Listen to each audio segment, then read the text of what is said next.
Cancer पीड़ित जो शिक्षक या शिक्षिका थे 37 या 38 इच्छा के अनुसार जहाँ चाहते थे या शिक्षिका थी जहाँ चाहती थी वहाँ हो गई। 3-4 ऐसे मामले हैं कि पुनः उनको हम लोगों ने अपॉर्चुनिटी दी है। जो हस्बैंड वाइफ का मामला उसको टेकअप करेंगे और जो दूरी पर आधारित बहुत सारे ऐसे पिटिशन्स आए हैं कि जो दूरी के आधार पर जिन लोगों ने अपना ट्रांसफ़र मांगा है उसको हम लोग। बिहार सरकार के शिक्षा विभाग के शिक्षा मंत्री ने ट्रांसफर पोस्टिंग को लेकर बड़ा बयान दिया है।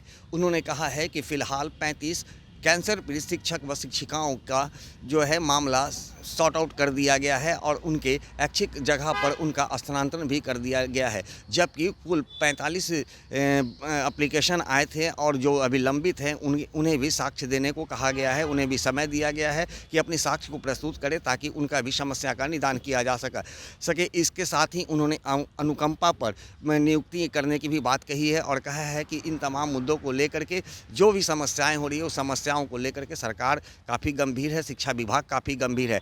तमाम मुद्दों की जानकारी देते हुए क्या कुछ कह रहे हैं शिक्षा मंत्री सुनील कुमार, आइए सुनाते हैं। देखिए, ये जो आप सभी को नववर्ष की शुभकामनाएं।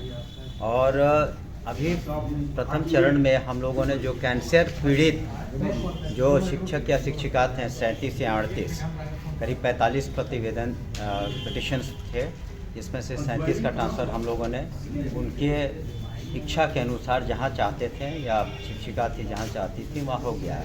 उसमें 3-4 ऐसे मामले हैं कि पुनः उनको हम लोगों ने अपॉर्चुनिटी दी है कि वो अपना जो भी कागजात थे प्रस्तुत करें ताकि उनका भी केस टेकअप हो सके। इसके बाद हम लोग जो हस्बैंड वाइफ का मामला उसको टेकअप करेंगे और जो दूरी पर आधारित बहुत सारे ऐसे पिटिशन्स आए हैं जो कि लाखों की संख्या में हैं कि जो दूरी के आधार पर जिन लोगों ने अपना ट्रांसफ़र मांगा है उसको हम लोग करेंगे। शेष जो बचा हुआ है और जिनका दावा है जो अन्य जो सक्षमता परीक्षाएं हो जाएंगी तो उसके बाद हम लोग करेंगे। और काउंसलिंग जो प्रधान शिक्षक की और प्रधानाध्यापक की वो भी हो चुकी है, उनका भी हम लोग ट्रांसफ़र पोस्टिंग करेंगे। उनको एक बार अपॉइंटमेंट लेटर मिल जाता है और साथ ही साथ जो अनुकंपा में जो बहालियाँ होनी हैं तो उसका भी हम लोग नियमावली इत्यादि बन रहा है। उसका भी हमको लगता है ये अनुकंपा इत्यादि और जो प्रधान अध्यापक और प्रधान शिक्षक वाला फरवरी माह में हम लोग निश्चित रूप से नई बहाली होगी शिक्षा इसमें कब तक क्या प्रोसेस? देखिए, इसमें ऐसा है कि जो बहालियाँ बीपीएससी के थ्रू होनी है तो हम लोग तो अपने अधियाचना भेज देते हैं, वो सुविधा अनुसार कराते हैं। तो हम लोग तो चाह ही रहे हैं कि आप, लेकिन बहालियाँ भी कम नहीं हुई नियुक्तियाँ। आपने देखा होगा कि 2 लाख बीपीएससी के थ्रू अभी 35,000 से ऊपर प्रधान शिक्षक और प्रधान अध्यापक भी पास किए हैं।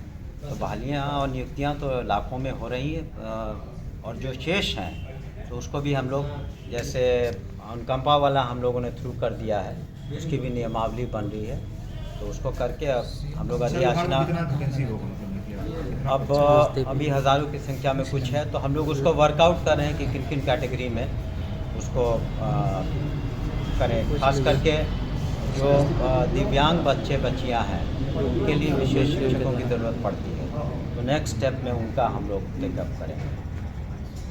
धन्यवाद। तो जैसा कि आपने सुना, शिक्षा मंत्री ने कहा है कि तमाम जो एप्लीकेशन आए हैं सरकार के पास, विभाग के पास, स्थानांतरण पोस्टिंग को लेकर के सरकार तमाम शिक्षक व शिक्षिकाओं को समस्याओं को लेकर के गंभीर है और जल्द ही उनका निदान भी कर लिया जाएगा। इसके साथ ही उन्हें कहा है कि जिस तरह से अब शिक्षकों की नियुक्तियाँ होनी है तो सरकार बड़ी संख्या में भी शिक्षकों और शिक्षिकाओं की नियुक्ति की है और इसके साथ ही वो आगे के प्लानिंग में है और नियमावली बनाई गई है ताकि जल्द से जल्द एक बार फिर से परीक्षा लेकर के बड़ी संख्या में शिक्षक व शिक्षिकाओं का नियुक्ति कर सके। सहयोगी अनिल के साथ ज्ञानेंद्र वर्मा, दर्शन न्यूज, पटना।